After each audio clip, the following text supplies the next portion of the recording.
জীবনের এই শেষ সময়ে এসে একটি কথা বারবার চিন্তা করি, বারবার মনে হয় আমাদের মৃত্যুর সময় তো ঘনিয়ে আসতেছে। আর কয়দিনই বা আমরা পৃথিবীর বুকে জীবিত থাকব।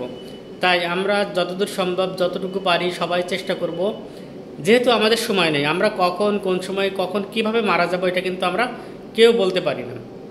আমরা এখন কিন্তু প্রতি দিন যাচ্ছে, একটি করে দিন যাচ্ছে, আমরা কিন্তু মৃত্যুর প্রহর গুনতেছি।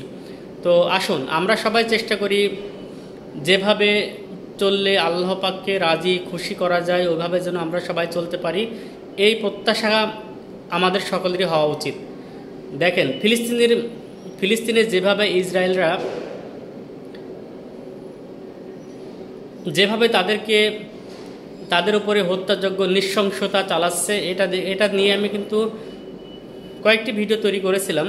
আজকে আবার বলি, তারা যেভাবে ফিলিস্তিনের উপরে হত্যাযজ্ঞ চালাচ্ছে, তো আমরা কিন্তু পারতেছি না। আমরা বাংলাদেশ থেকে কিন্তু আমরা সেখানে গিয়ে জিহাদ করতে পারতেছি না। আমাদের একটি কাজ, সেটা হচ্ছে তাদের জন্য আল্লাহ পাকের কাছে দোয়া করা। আল্লাহ পাক যেন তাদের স্বাধীন রাষ্ট্রটি তাদের কাছে যেন আল্লাহ পাক যেন ফিরিয়ে দেন। তা মসজিদুল আকসা এটা আমাদের মুসলমানদের একটি সম্পদ। আমাদের প্রথম কেবলা ছিল মসজিদুল আকসা। তো আমাদের সকলেরই মুসলমানদের মধ্যে একটি রক্তক্ষরণ হচ্ছে। তো আমরা সবাই আল্লাহ পাকের কাছে দোয়া করব, আল্লাহ পাক যেন মসজিদুল আকসা এবং ফিলিস্তিনের মানুষকে যেন তাদের কাছে ফিরিয়ে দেয়, আর ইসরায়েলকে যেন চিরতরে আল্লাহ পাক যেন ধ্বংস করে দেয়। আমরা এই দোয়াটা ছাড়া তো আর কিছু আমাদের করার নেই। আমরা এটি করব আল্লাহ পাকের কাছে প্রতিদিন সবসময় আল্লাহ পাকের কাছে এটাই আমরা আল্লাহ পাকের কাছে দোয়া করব।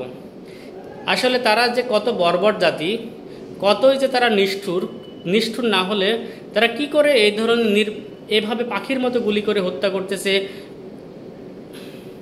ওই দিনকে একটি ভিডিও দেখলাম, এটা আগেও বলেছি, বোমার সাথে সাথে কতগুলো মানুষ আকাশের দিকে উড়ে যাচ্ছে।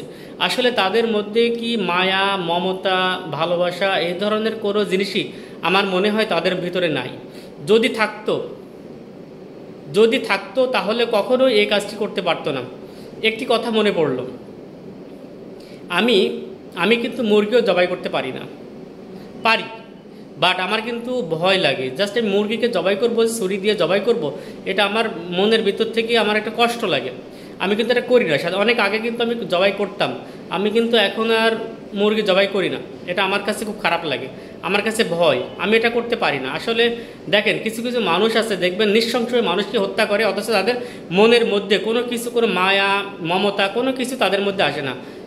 তো আসুন আমরা সবাই চেষ্টা করি, আল্লাহ পাকের কাছে সবাই দোয়া করি যেন ফিলিস্তিনের মুসলমানদের কাছে যেন পুরা ফিলিস্তিন যেন আল্লাহ পাক ফিরিয়ে দেন এবং ইসরায়েল জাতিকে যেন ধ্বংস করে দেয়। সবাই বলি আমিন।